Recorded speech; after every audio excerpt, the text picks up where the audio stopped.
Okay, we're gonna spend. I just want to spend a few minutes here talking about InDesign in general for you, just so that you can get a sense of how the whole program works. And as we've probably already talked about in class and things like that, the three main Adobe products that deal with sort of flat two-dimensional things are Photoshop, which is basically a pixel-based program. So if we zoom in and look at this image in you can see all these pixels. So the whole program's run off of organizing and editing pixels for the most part.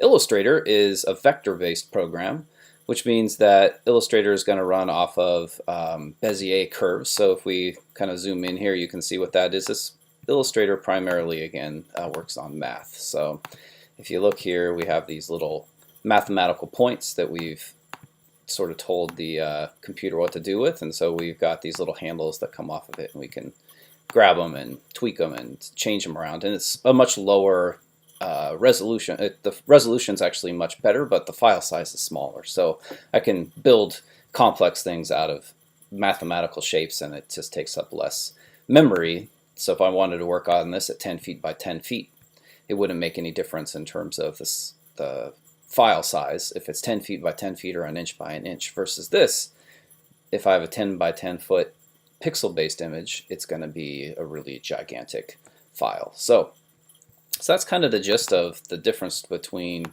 Illustrator and Photoshop. Again, pixel based or raster based bitmap versus vector. InDesign kind of takes both of those things and puts them together. So InDesign basically takes all of that stuff and compiles it together, and it's primarily a page layout program. So it's set up to work on multiple page sort of documents all at once. And InDesign tries to combine together those things, but it really is depending on you to work in, say, Photoshop, get your photos looking nice, and then bring them into InDesign. It's not really set up to edit photos. And in the same way, if you're going to do really complicated vector-based things with gradient fills and a whole bunch of stuff, it's probably better to do that in InDesign and then bring it into, do it in Illustrator and then bring it into InDesign.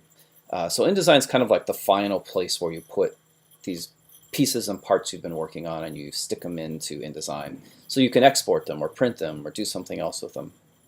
And like all Adobe products, it's pretty deep. It goes a long ways into, you can do a million things with it. But InDesign is actually the simplest one. If you look at the toolbar here, our layout toolbar, there's a lot less tools on this than in Photoshop, a lot less palettes in general over here, and the sort of menu area up here has less stuff too. So in some ways this is kind of a relief because there's less to it.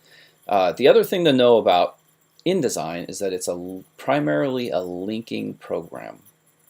What that means is that this image here that I've got in my InDesign file, it's instead of making let's imagine you're doing a 100-page magazine with a ton of high-resolution images and stuff. If you kept all of those things embedded in your InDesign file, the file will be huge. It'll be an enormous sort of memory-sucking kind of monster, right? It's going to really make your computer perform slowly. So what InDesign does is it just links. It just gives you a representation, kind of like this is the gist of what this thing is going to look like when you print it. But you don't really know for sure what it's going to look like until it prints. So this image here is actually linked back in a different folder. So it's really important when you're working in InDesign to keep yourself organized and to not move your files around all over the place. So this image here might be linked all the way back in all of my folders and stuff, all the way back into some spot.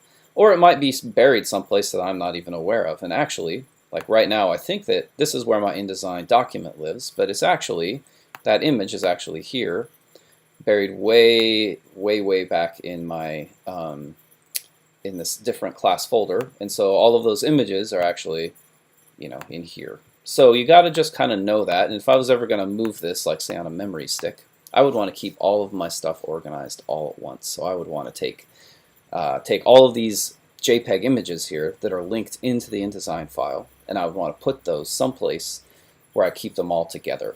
So it's really important that you do that. I like to build one folder and then keep the original InDesign file and all of the rest of the stuff, all of the pieces and parts in that. But sometimes that's hard, so you just want to kind of keep track. If you ever don't know, like is it linked, is it not linked, you can look here, and this is all of the assets that you've got inside of your document, right? So if you look at these all of these. These are my links that I have in there, and it gives me the information. It shows me where they are, what they, where they dwell, what they look like. And if you're ever just like, I can't keep track of all of this, it's too hard. I'm always losing my files. One thing that you can always do is you can click here, go over here to this little drop-down menu, and go to Embed All Instances of Headshot.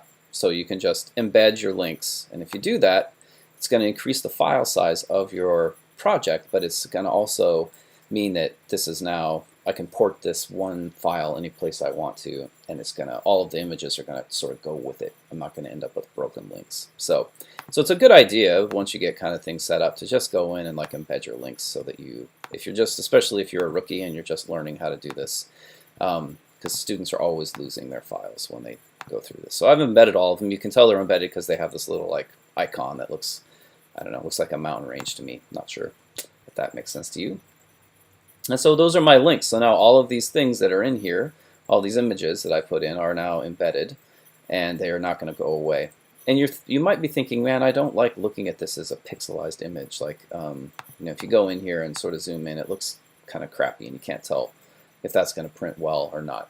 And that's all this is just, all this is doing is just basically giving you a representation, right? Like I said, it's just giving you a preview. So if you look under View up here, you can see that there are all of these options for that. So your proof setup here will give you different things. Proof color, zoom in, zoom out, there are all these options. There are also options under these other areas. So if we go in here and instead of having it be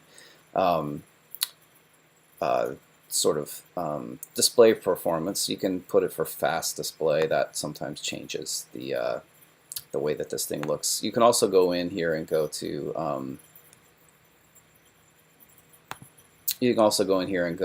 View Overprint Preview.